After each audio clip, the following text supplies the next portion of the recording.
नमस्कार विद्यार्थी मित्रांनो, मी आदित्य गवळी स्वागत करतो आपलं टुवर्ड्स ॲग्रिकल्चर या आपल्या यूट्यूब चॅनलमध्ये. मित्रांनो, आज आपला एक्सटेन्शनचा पेपर झाला आणि उद्या आपला ॲग्रोनॉमीचा. खरं तर ॲग्रोनॉमी हा पहिल्या सेमिस्टरचा एकदम लास्ट पेपर आहे आणि मी बरेचसे विद्यार्थी बघितले आहे की ॲग्रोनॉमीला खूप इझी घेतात. ॲग्रोनॉमी तसा इझी घेण्यासारखा विषय नाही आहे. निदान या सेमिस्टरला तरी ॲग्रोनॉमी इझी घेऊ नका. आणि यामध्ये ॲग्रोनॉमीमध्ये आणखी काही पोर्शन ॲड केलेले आहे 6th डीन कमिटीच्या सिलेबसच्या मध्ये.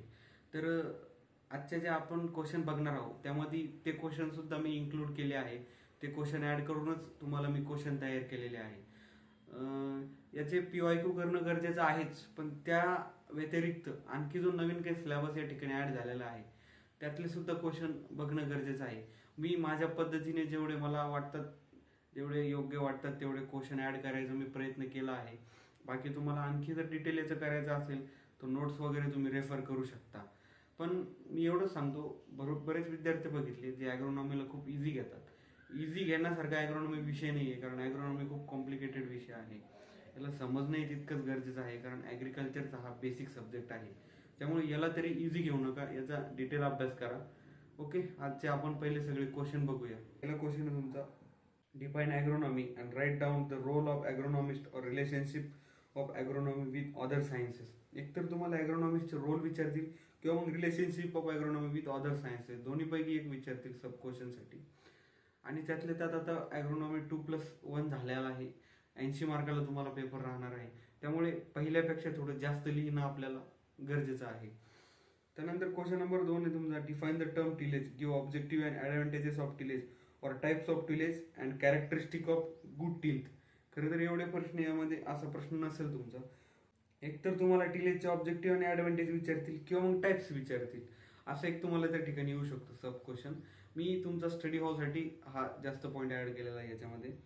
त्यानंतर क्वेश्चन नंबर 3 आहे तुमचा, define weed, write characteristics of weed and give classification with example or enlist different control method and describe anyone. खरं तर ह्या मेथड्स ज्या आहे तुमच्या कंट्रोल ऑफ वीड, ह्या सगळ्या परफेक्ट करणं गरजेचं आहे. त्याचे इनलिस्ट वगैरे सगळं, केमिकल असेल तर केमिकलचे नावं, बायोलॉजिकल असेल तर ते बायोलॉजिकल, कल्चरलचे, मेकॅनिकलचे सगळे नावं तुम्हाला पाठ करणं गरजेचं आहे. यातली कोणतीही एक विचारू शकतात तुम्हाला, कारण या सगळ्याच महत्त्वाच्या मेथड्स आहे.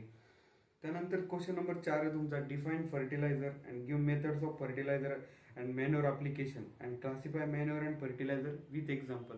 विथ एक्झाम्पल लिहिणं या ठिकाणी गरजेचं आहे. त्यानंतर क्वेश्चन नंबर 5 आहे तुमचा, give detail important and classification of field crops with example and explain the term energy flow in ecosystem. Ecosystem वगैरे थोडा तुमचा नवीन पार्ट या ठिकाणी तुम्हाला ॲग्रोनॉमीमध्ये ॲड झालेला आहे.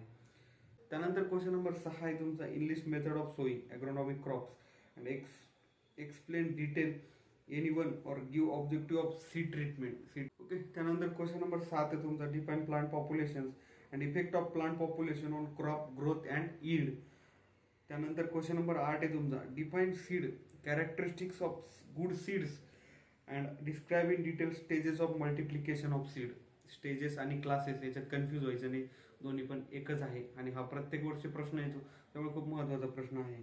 त्यानंतर क्वेश्चन नंबर 9 आहे तुमचा, define planting geometry and enlist types and describe factor affecting planting geometry. त्यानंतर क्वेश्चन नंबर 10 आहे तुमचा, describe in short crop growth curve and write down factor affecting growth and development.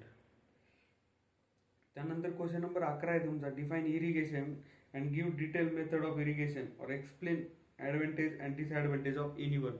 कारण advantage and disadvantage यातले कोणतीही विचारू शकता. एक तर ड्रिप विचारतील, सरफेस विचारतील, स्प्रिंकलर विचारतील. या 3-4 ज्या महत्त्वाच्या आहे ह्या करून ठेवा. त्यानंतर क्वेश्चन नंबर 12 आहे तुमचा, define crop rotation, discuss various principle and advantages of crop rotation or classification of cropping system. Okay. हा खरं तर एवढा मोठा क्वेश्चन नाही विचारणार तुम्हाला. त्यातलं एक तर प्रिन्सिपल विचारतील किंवा ॲडव्हान्टेजेस विचारतील, नाहीतर मग क्लासिफिकेशन विचारतील. तिन्हीपैकी एक विचारतील. पण तिन्ही पण आपण प्रिपेअर राहणं हे कंपल्सरी आहे, कारण कोणतेही विचारू शकतात. त्यानंतर क्वेश्चन नंबर 13 आहे तुमचा, define plant ideotype and describe in detail various types of plant ideotype. त्यानंतर क्वेश्चन नंबर 14 आहे तुमचा, define sustainable agriculture, give components and management of sustainable agriculture. हा एक सस्टेनेबल ॲग्रिकल्चर तुम्हाला नवीन पार्ट ॲड झालेला आहे, त्यामुळे हा एक आपण नवीन त्या ठिकाणी क्वेश्चन ॲड केलेला आहे. त्यानंतर क्वेश्चन नंबर 15 तुम्हाला राईट शॉर्ट नोट्ससाठी काही तुम्हाला क्वेश्चन्स येऊ शकतात, त्यामुळे शॉर्ट नोट्स करणं सुद्धा आपल्याला कंपल्सरी आहे. शॉर्ट नोट्समध्ये तुम्हाला न्यूट्रिएंट यूज इफिशियन्सी आणि वॉटर यूज इफिशियन्सी सुद्धा घ्या, मी ते दिलेलं नाही याच्यामध्ये. त्यानंतर green manuring, integrated weed management, allelopathy, crop adaptation आणि डिस्ट्रीब्युशन आणि 6 झिरो टिलेज, हे सगळं तुम्हाला या ठिकाणी डिफाईनला विचारू शकतात. ओके, हा आपला आजचा लास्ट व्हिडिओ असेल तुमच्या फर्स्ट सेमिस्टरच्या एक्झाम पेपर्सबद्दल. आता आणि असंच पुढेही तुमच्या मी मदत करत राहील, तुम्ही माझ्या सोबत राहा. ओके, तर व्हिडिओ जास्तीत जास्त विद्यार्थ्यांपर्यंत शेअर करा. नेक्स्ट व्हिडिओमध्ये आपण भेटू नेक्स्ट कंटेंट सोबत. धन्यवाद.